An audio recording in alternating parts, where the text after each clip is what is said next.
Hello, everybody. Jason will Learn to Survive. Hope you guys are doing well, staying safe, taking care of yourself, but more importantly, taking care of one another. And I do mean that sincerely. I always mean it. I hope you guys are watching out for each other, but right now, this is more important now more than ever that we do so.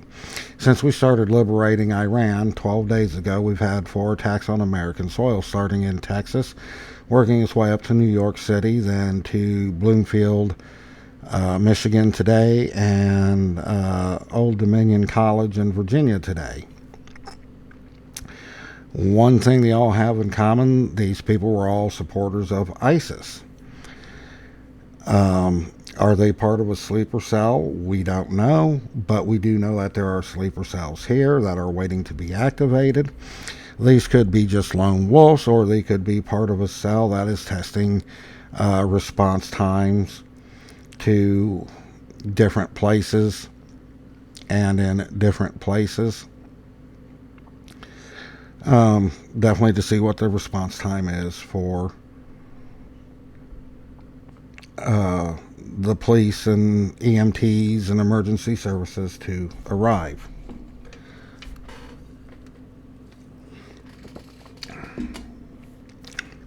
Now, because of the patchwork of laws in the United States, I want to say what I'm about to say is not legal advice. Research your state laws.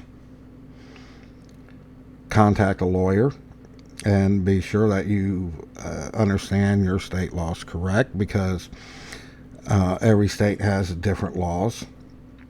So I'm not giving anybody any legal advice. I am just talking about the way things are in my state, and many other states like the state I'm in have the same laws. But it's up to you to do your research on what is legal and not legal in your jurisdiction. So we all have to take steps to protect ourselves. And how do we do that? Well, the first thing is you need to be aware of your surroundings. It's called situational awareness.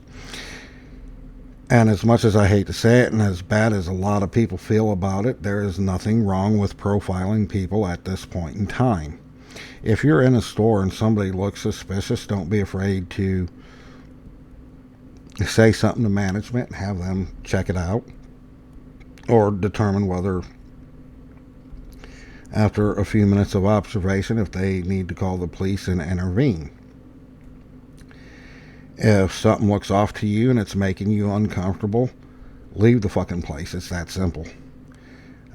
Get out. It's better to go back later and be alive, and than something go wrong and you're in trouble.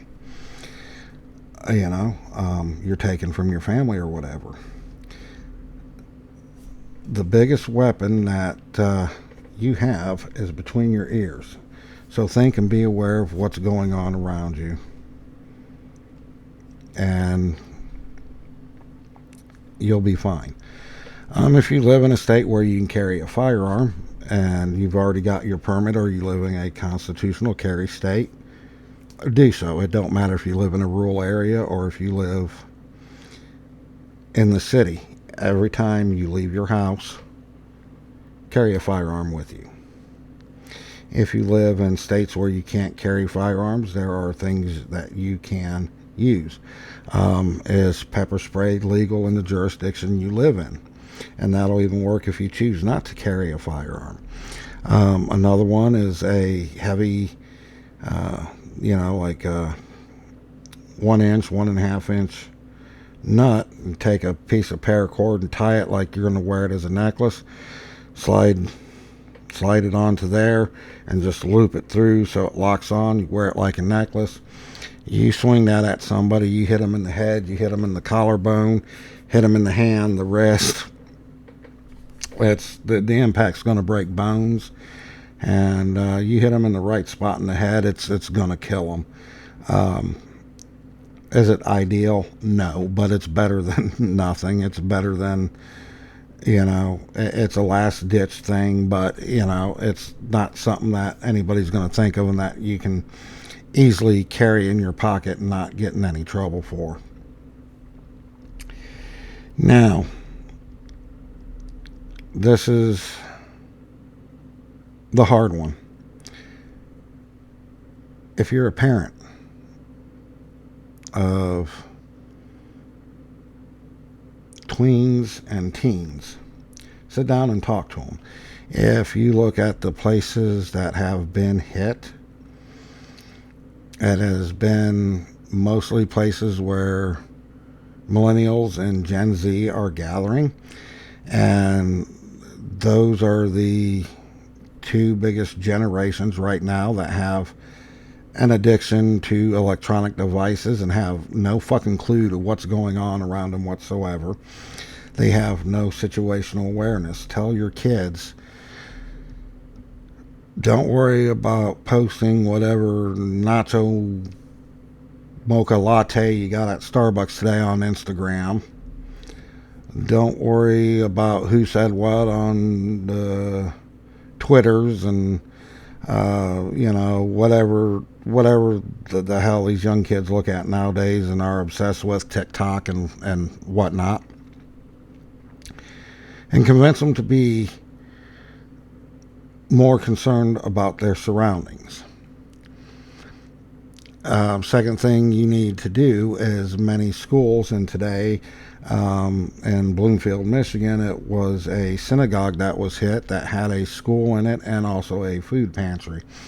Many school districts and many states have passed laws banning cell phones in school. They have to remain in the locker or be turned over to school officials. Make it clear to the school officials and any public official with what's going on right now that your kid will have a cell phone on them, and that you are ready to push this to court and through the courts if you have to. This is now not about the kid getting the best education possible or disruption. It is totally 100% about safety. And you're going to have to be willing to stand up and advocate for your kids. With that being said, I'm going to wrap up this video. I'm going to be hopefully doing videos every day and talking about different items you can carry and that you should be carrying as part of your EDC right now. And hopefully help you guys navigate this tough time a bit. So take care of yourself, guys, and stay safe.